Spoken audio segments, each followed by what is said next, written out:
Realisation account में हम book value of assets को ट्रांसफर करेंगे, लेकिन ध्यान देंगे कैश इन हैंड और कैश एट बैंक को हम ट्रांसफर नहीं करेंगे। तो हम आपको जो बता रहे हैं ये आपका डिविलेशन ऑफ फर्म का क्वेश्चन नंबर 1 है। तो ध्यान देंगे क्वेश्चन नंबर 1 में आप एसेट साइड में देखिए, आपको दिया हुआ कैश, डेटर्स, स्टॉक, प्लांट और गुडविल। तो ध्यान देंगे कैश इन हैंड या कैश एट बैंक को ट्रांसफर हम नहीं करेंगे।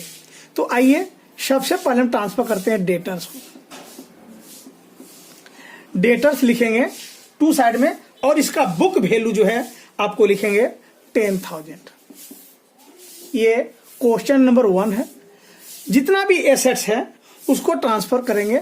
इसके बाद आपको दिया हुआ है स्टॉक। स्टॉक आपका बुक वैल्यू है 40,000, हम यहाँ 40,000 लिखेंगे। फिर देखिए आपको प्लांट दिया हुआ है, प्लांट इसका बुक वैल्यू कितना है, देखिए इसका पुस्तकीय मूल्य है आपका 28,000, हम लिखेंगे 28,000। देन आफ्टर आपको गुडविल भी दिया हुआ है, तो गुडविल को भी हम यहाँ ट्रांसफर करेंगे और इसका बुक वैल्यू क्या है ध्यान देंगे, इसका बुक वैल्यू है 8,000। लेकिन कुछ ऐसी संपत्तियां हैं, एसेट्स है, जिसको रिलेशन अकाउंट के डेबिट साइड में ट्रांसफर नहीं करते हैं। वो हम अभी आपको बताएंगे कि वे कौन कौन सी संपत्ति है जिसको हम रिलेशन अकाउंट के डेबिट साइड में ट्रांसफर नहीं करेंगे। तो आइए अब देखिए आपका लायबिलिटी साइड में, आपको लायबिलिटी में दिया हुआ है क्रेडिटर्स और फिर दिया हुआ है एज लोन और कैपिटल दिया हुआ है। तो हम क्या करेंगे, लायबिलिटीज को ट्रांसफर करेंगे रिलेशन अकाउंट के क्रेडिट साइड। तो आइए ट्रांसफर करेंगे सबसे पहले क्रेडिटर्स को।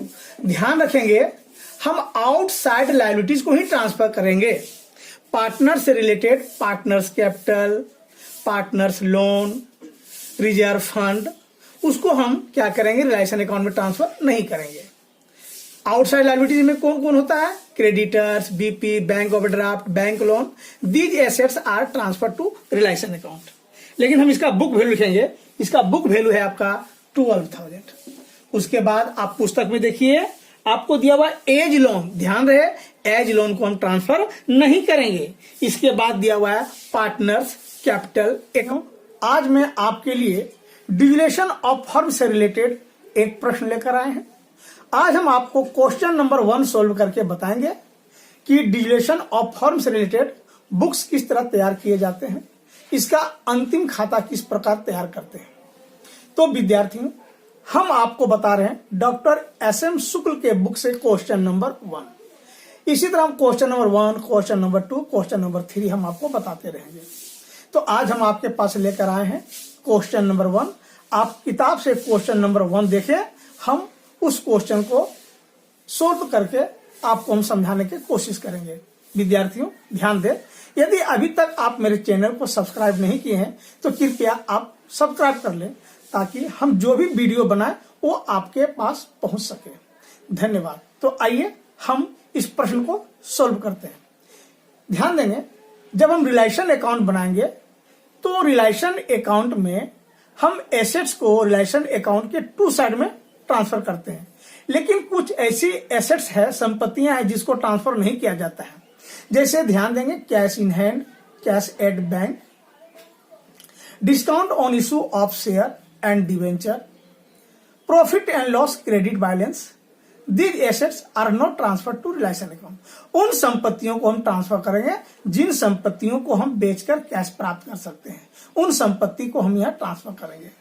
ध्यान देंगे यदि आपको प्रश्न में भी कभी ऐसा बोल सकता है कि building are not saleable, buildings are not saleable, building बिक्री योग्य नहीं है, यदि प्रश्न में ऐसा कह दे तो बिल्डिंग को भी रिलेशन अकाउंट में ट्रांसफर नहीं करेंगे।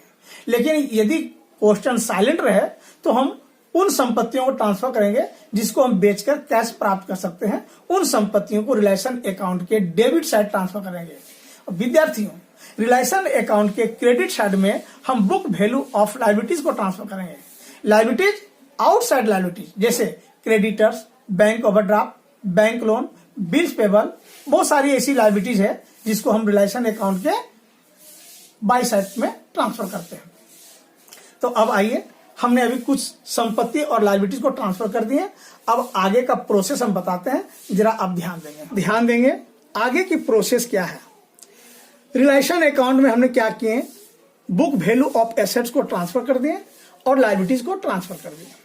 ध्यान देंगे, ये जो एसेट्स है, यदि इसे हम बेचकर कैश प्राप्त करेंगे तो हम इस साइड लिखेंगे क्रेडिट साइड। ध्यान देंगे, ये बहुत शॉर्टकट मेथड से बता रहे हैं आपको जर्नल एंट्री करने याद रखने की कोई जरूरत नहीं है। संपत्तियों को अगर बेचेंगे, अगर उससे कैश रिलाइज हो रहा है तो उसे हम कहां पर लिखेंगे, रिलायसन अकाउंट के बाय साइड यानी क्रेडिट साइड लिखेंगे। तो हम आपको बता रहे थे, यदि किसी संपत्ति को यदि कोई साझेदार टेकन ओवर करता है, उसे भी हम इस तरफ लिखेंगे। यदि कैश प्राप्त कर रहे हैं, उसे भी हम बाय साइड लिखेंगे। यदि कोई साझेदार टेकन ओवर कर रहा है एसेट्स को, फिर भी हम उसे बाय साइड ही लिखेंगे। ध्यान रहे, यदि क्रेडिटर्स को पेमेंट करने के लिए कहा जाए तो हम इसके अपोजिट साइड यानी टू साइड में कैश लिखेंगे, कैश पेमेंट में। यदि कोई साझेदार यानी पार्टनर टेकन ओवर कर रहा क्रेडिटर्स को पेमेंट करने के लिए, तो भी हम टू साइड ही लिखेंगे। तो आइए प्रश्न में देखते हैं कि किन संपत्तियों को कितना में हम रिलाइज किए हैं। क्वेश्चन में लिखा हुआ है, ध्यान दीजिए, सन्ड्री डेटर से रिलाइज हुआ 8,400। ये जो सन्ड्री डेटर्स है ना, हम क्या किए, इससे कितना कैश रिलाइज किए, 8,400। हम इस साइड लिखेंगे, ध्यान दीजिएगा। इस तरह लिखेंगे, बाय कैश लिखिए या बाय बैंक भी आप लिख सकते हैं। और ऐसा करते हैं, अधिक स्पष्ट करने के लिए हम कैश के नीचे हम लिखेंगे, इस तरह लिखेंगे डेटर से। इससे स्पष्ट हो जाएगा कि डेटर से हमें कितना कैश रिलाइज हुआ। तो क्वेश्चन में देखिए लिखा हुआ है, सन्ड्री डेटर से रिलाइज हुआ 8,400।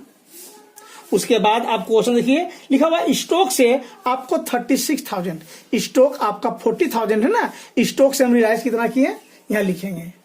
स्टॉक से जो रिलाइज करेंगे पैसा कैश, उसको हम लिखेंगे, ये जो आपको दिया हुआ है ना रिलाइज वैल्यू, उसको लिखेंगे 36,000। उसके बाद लिखा हुआ है प्लांट से, ये प्लांट के बारे में लिखा है 20% लेस देन बुक वैल्यू। ध्यान देंगे विद्यार्थियों, प्लांट को कह रहा है कि हमने प्लांट को बेचा है 20% लेस में। तो ध्यान देंगे, हम यह लिख देते हैं प्लांट। प्लांट मेरा है कितना, 28,000। तो ध्यान देंगे, तो 28,000 का पहले 20% आप निकाल लीजिए। हम रफ में निकाल लेते हैं, 00 16 दूना 5,600। यानी प्लांट को जो है बुक वैल्यू से 5,600 रुपया कम पे हम उसको क्या कर रहे हैं, रिलाइज कर रहे हैं। तो हम क्या करेंगे, इसको माइनस कर देंगे।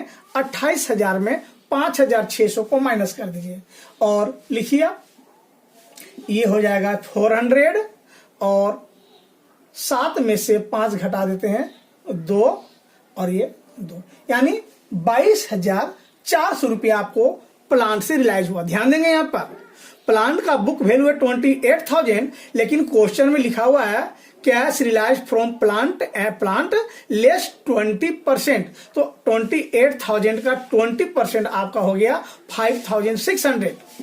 तो माइनस करने के बाद हम प्लांट को कितना बेच दिए, 22,400। तो प्लांट भी हमारा बिक गया। अब देखते हैं गुडविल के बारे में क्या कर रहा है। तो लिख रहा है गुडविल से 12,000 प्राप्त हुआ, 12,000। गुडविल से हमें कैश रिलाइज कितना हुआ, 12,000। अब हम क्या करेंगे, टोटल कितना कैश रिलाइज हुआ, हम टोटल इसको जोड़ेंगे। विद्यार्थियों, गुडविल से हमें 12,000 प्राप्त हुआ, इसको टोटल जब हम जोड़ेंगे तो टोटल कैश रिलाइज 78,800 प्राप्त हुआ। अब हम देखेंगे, ध्यान देंगे कि हमारे पास टोटल 4 एसेट्स है, debtors, stock, plant and goodwill. ये चारों से हमें कैश प्राप्त हुआ है या नहीं, ये भी हम जांच कर लेंगे। डेटर से प्राप्त हो गया, स्टॉक से प्राप्त हो गया, प्लांट और लास्ट में गुडविल से हमें प्राप्त हो गया।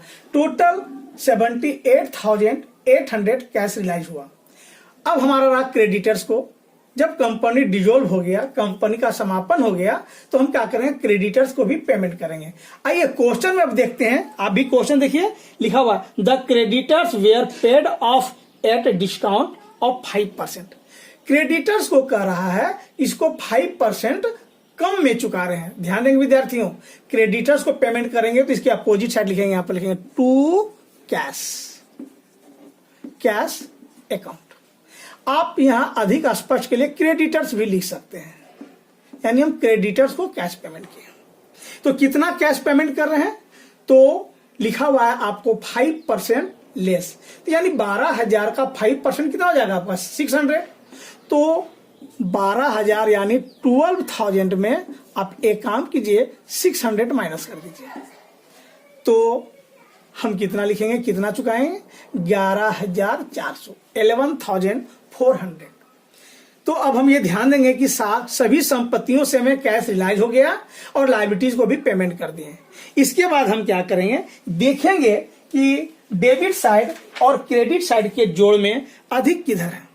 एक बात ध्यान देंगे, क्वेश्चन में एक और कुछ लिखा हुआ है, डिजुलेशन एक्सपेंसेस। ध्यान देंगे, कंपनी के समापन में जो खर्च हुआ उसको हम टू साइड लिखेंगे, ये लिखेंगे, इसका भी पेमेंट करेंगे और ब्रैकेट में लिख देंगे डिजुलेशन एक्सपेंसेस।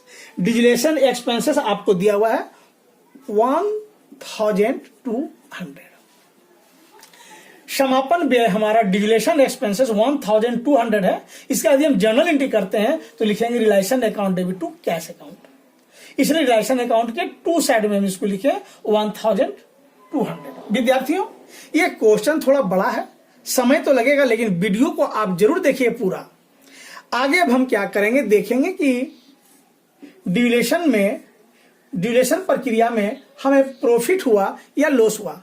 संपत्तियों को हम बेच के जो कैश प्राप्त किए, लायबिलिटीज को पेमेंट किए, इसके बाद क्या प्रॉफिट हो रहा है फर्म को या लॉस हो रहा है।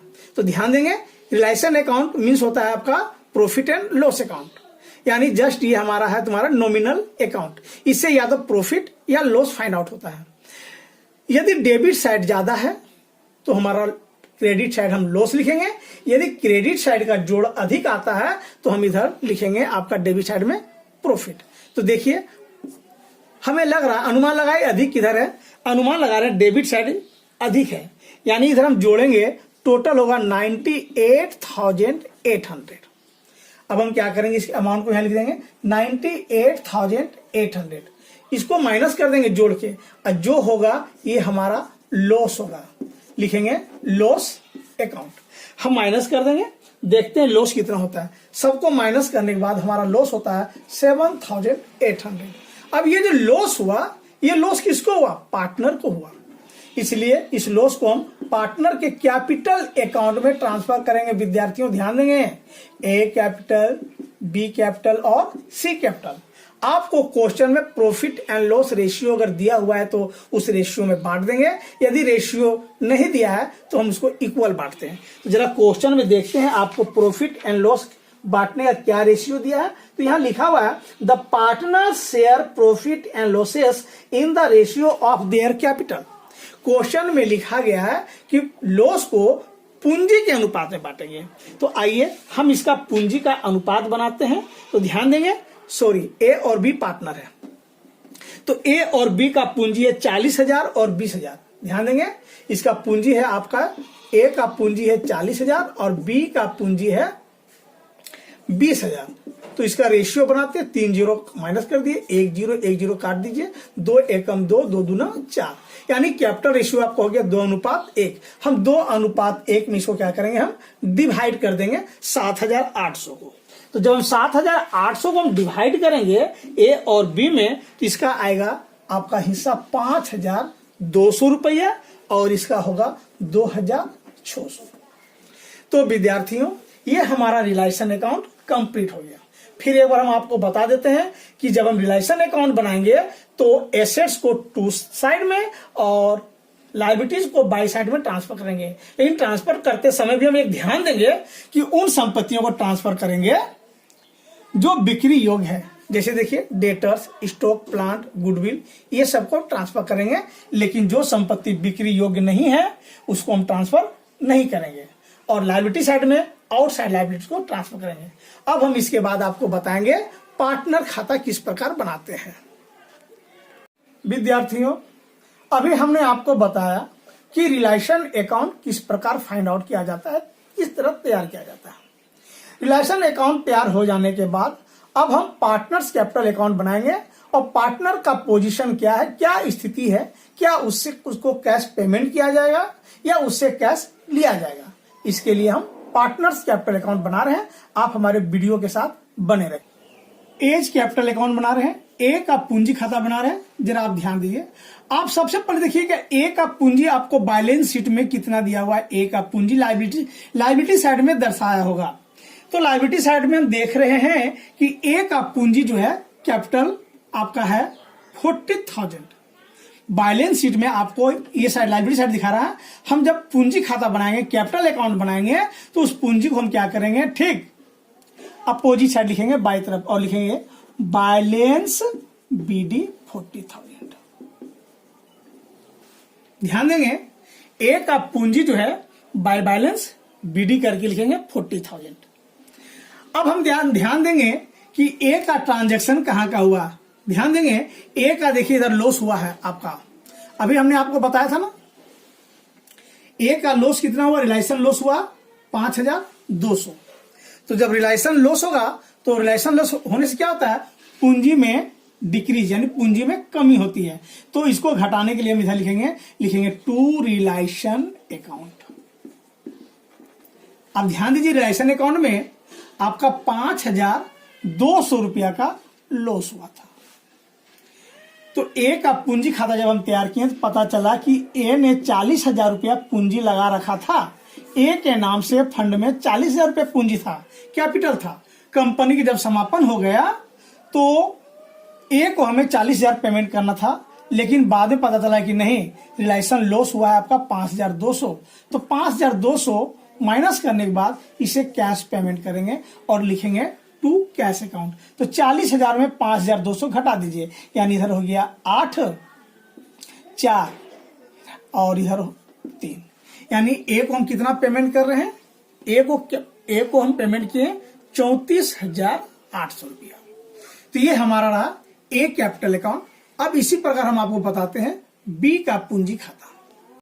ध्यान देंगे जब हम बी का कैपिटल अकाउंट बनाएंगे तो इसका पूंजी को हम बाई साइड लिखेंगे, ध्यान देना है, और लिखेंगे बाय बैलेंस बीडी। बी का पूंजी देखिए आपको कैपिटल साइड में दिखाता होगा। आपका बैलेंस शीट के कैपिटल साइड में बी के नाम से पूंजी दिया हुआ 20,000, हम लिख देंगे 20,000। उसके बाद जब हम रिलायंस अकाउंट तैयार किए तो उसमें बी के नाम से लॉस जो हुआ है हम टू साइड लिखेंगे रिलायंस अकाउंट। बी के नाम से देखिए दिखा रहा 2,600, यानी बी के नाम से पूंजी है 20,000 और रिलायंस लॉस हो गया आपका 2,600। तो एक काम करते हैं 20,000 में माइनस करते हैं, लिखेंगे 20,000। 20,000 में हम लेस कर देंगे 2,600। तो इसे फाइनल पेमेंट किया जाएगा केवल 400, 3, 7, 3, 10 यानी 17,400 रुपया। तो ये हमारा हुआ B account. B capital account बनाने से पता चला कि बी को 17,400 रुपया भुगतान करना है। अब इसके बाद हम अंत में कैश अकाउंट तैयार करेंगे। अब अंत में हम आपको कैश अकाउंट बता रहे हैं। ध्यान देंगे कैश अकाउंट में किस प्रकार लिखा करते हैं, तो ध्यान देंगे सबसे पहले जब हम कैश अकाउंट बनाएंगे तो देखेंगे कि बैलेंस शीट में एसेट साइड कितना कैश दिया हुआ है। ध्यान दीजिए हम देख रहे हैं कि बैलेंस शीट के एसेट साइड में कैश आपका है 2,000। किधर दिया हुआ है, आपका इस साइड दिया हुआ है बैलेंस शीट के एसेट साइड। इसका जब हम बैलेंस को ट्रांसफर करेंगे कैश अकाउंट में तो टू साइड ट्रांसफर करेंगे और लिखेंगे to balance B D. Balance B D लिखेंगे 2,000, यानी पहले से कैश हमारा फॉर्म में कितना है 2,000 रुपया है। अब हम आगे देखेंगे कि कहां कहां कैश का लेन देन हुआ है। तो ध्यान दीजिए जब अभी हम आपको रिलायंस अकाउंट बनाए थे तो आपको बताए थे ना, देखिए यहां पर आपका कैश, ध्यान दीजिए ये हमारा कैश है। तो संपत्ति को बेचकर जब कैश आया था आपका कितना आया था 28,800, ये 78,800। तो हम क्या करेंगे, इसको देखिए ध्यान से कैश अकाउंट में ट्रांसफर करते हैं। कैश अकाउंट जब हम बनाएंगे तो डेबिट साइड में जितना भी कैश आया उसको लिखेंगे और कहां कहां कैश पेमेंट किए उसको बाई साइड लिखेंगे। इस चीज को याद रखेंगे। कैश अकाउंट के डेबिट साइड में कैश रिसिप्ट लिखेंगे, किन किन स्रोतों से कैश आया है और पेमेंट किन किन स्रोतों में पेमेंट किए हैं। तो ध्यान देंगे, हमने संपत्ति बेच के प्राप्त किए थे, टू लिखेंगे रिलायसन अकाउंट। तो हमने कैश एसेट्स बेचकर हमने प्राप्त किया था 78,800, इतना लिखेंगे।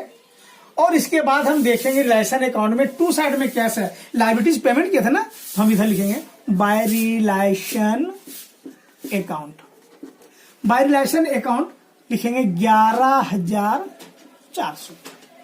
ध्यान देंगे, आप कैश अकाउंट बना रहे हैं, ओपनिंग बैलेंस आपको दिया हुआ 2000 और संपत्ति को बेचकर हमने कितना कैश रिलाइज किया था 78,800, जो आपको रिलायसन अकाउंट में दिखा रहा है।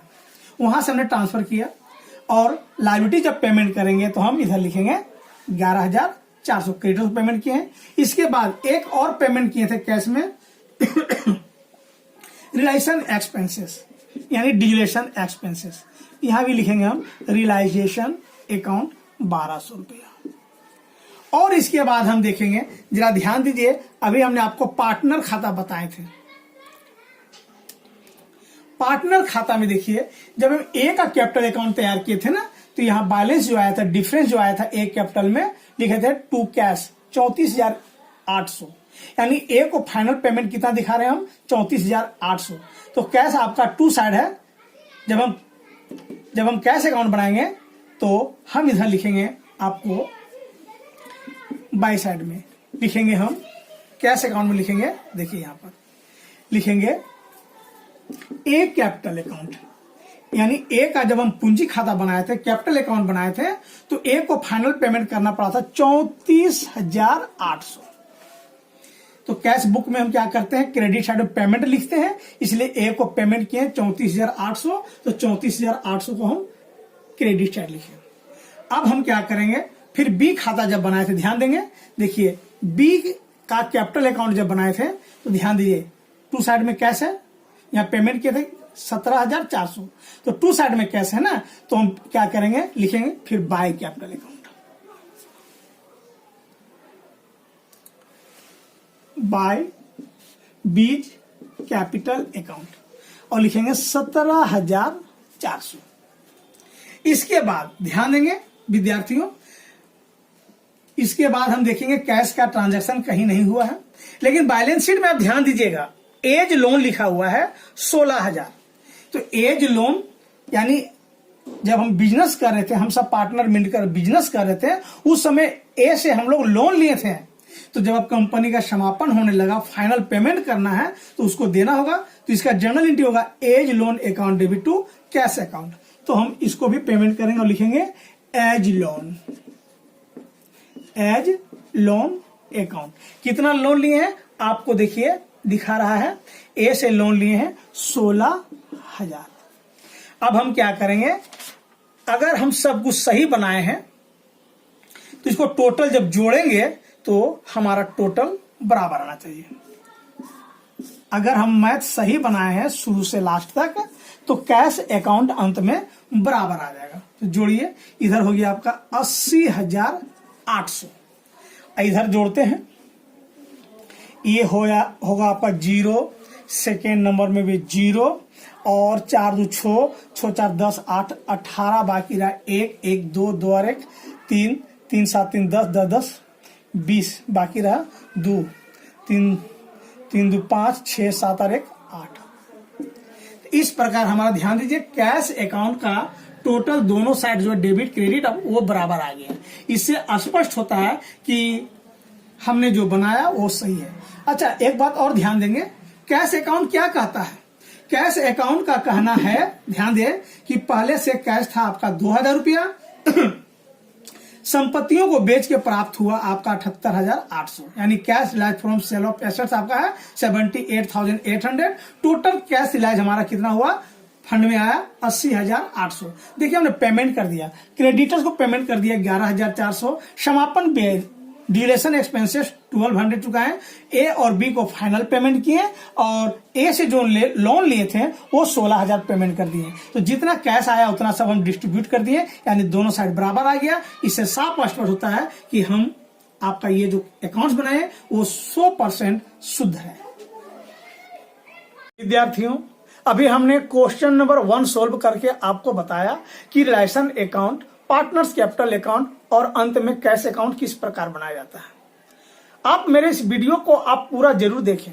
यदि आप वीडियो को पूरा नहीं देखेंगे तो आपको समझ में नहीं आएगा। अब मैं नेक्स्ट डे आपको क्वेश्चन नंबर 2 इसी तरह बनाकर आपके पास भेजेंगे। यदि आपको मेरा वीडियो पसंद आया, ये मैथ अच्छा लगा, ट्रिक्स अच्छा लगा, तो आप मेरे चैनल को सब्सक्राइब करें और वीडियो को अंत तक जरूर देखें। धन्यवाद।